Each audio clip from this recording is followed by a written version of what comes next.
বোরকা পরা শামীম ওসমান, তুমি সেখানে একজন মহিলার সাথে খেলতে পারো না।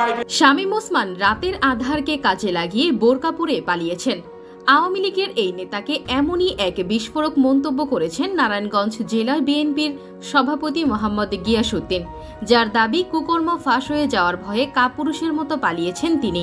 সম্প্রতি এক সমাবেশে নারায়ণগঞ্জ ৪ আসনের সাবেক সংসদ সদস্য শামীম ওসমানকে গডফাদার হিসেবে আখ্যায়িত করেন নারায়ণগঞ্জ জেলা বিএনপির সভাপতি ও সাবেক সংসদ সদস্য বীর মুক্তিযোদ্ধা মোহাম্মদ গিয়াসউদ্দিন।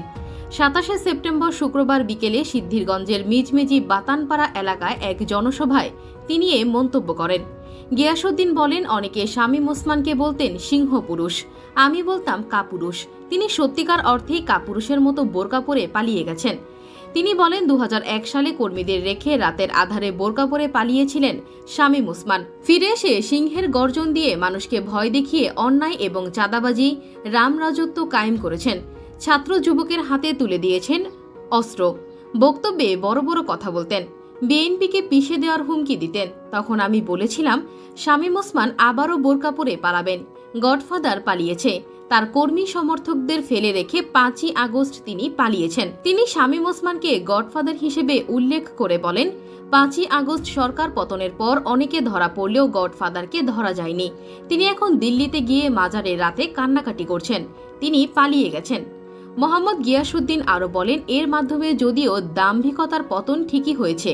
বিগত দিনে এই গডফাদারের সঙ্গে মানুষ দেখা করতে পারেনি, বাড়িতে গেলে তাড়িয়ে দিতেন, বিএনপিকে মাটিতে মিশিয়ে দেবে বলে দাম্ভিকতা দেখাতেন। এর মাঝে অবৈধ সব কাজ করে শত শত কোটি টাকার মালিক হয়েছেন। মোহাম্মদ গিয়াসউদ্দিন ভাষ্যমতে স্বৈর শাসকের অন্যতম দোসর শামীম ওসমান। সে হাজার হাজার কোটি টাকা লুটপাট করে বিদেশ নিয়ে গেছে। গত ১৬ বছর ফ্যাসিস্ট হাসিনা সরকারের ছত্রছায়ায় সে এই নারায়ণগঞ্জকে জিম্মি করে রেখেছিল। তিনি বলেছেন, স্বৈরাচার শেখ হাসিনা ক্ষমতায় টিকে থাকতে পুলিশ দিয়ে নির্বিচারে বন্দুক চালিয়ে ছাত্র জনতার বুকের রক্ত ঝরিয়েছে। তারপরেও স্বৈর শাসকের শেষ রক্ষা হয়নি। ঐতিহাসিক ৫ই আগস্ট তিনি পালিয়ে গেলেন। তিনি আরও বলেন, অনেক ত্যাগের বিনিময়ে এই আন্দোলন সংগ্রামের ফসল উঠেছে। স্বৈর শাসকের দোসররা এই আন্দোলনকে প্রশ্নবিদ্ধ করার জন্য নানা রকম অপকৌশল চালাচ্ছে। এ ব্যাপারে সবাইকে সতর্ক থাকতে হবে। এরপরে গিয়াসউদ্দিন বলেন, আমাদের আন্দোলন শেষ হয়ে গেছে ভাবলে চলবে না। স্বৈরাচারের দোসররা দেশের শৃঙ্খলা নষ্ট করার জন্য ষড়যন্ত্র করছে। তাদের এই ষড়যন্ত্র প্রতিহত করতে হবে। সবাইকে সতর্ক থাকতে হবে।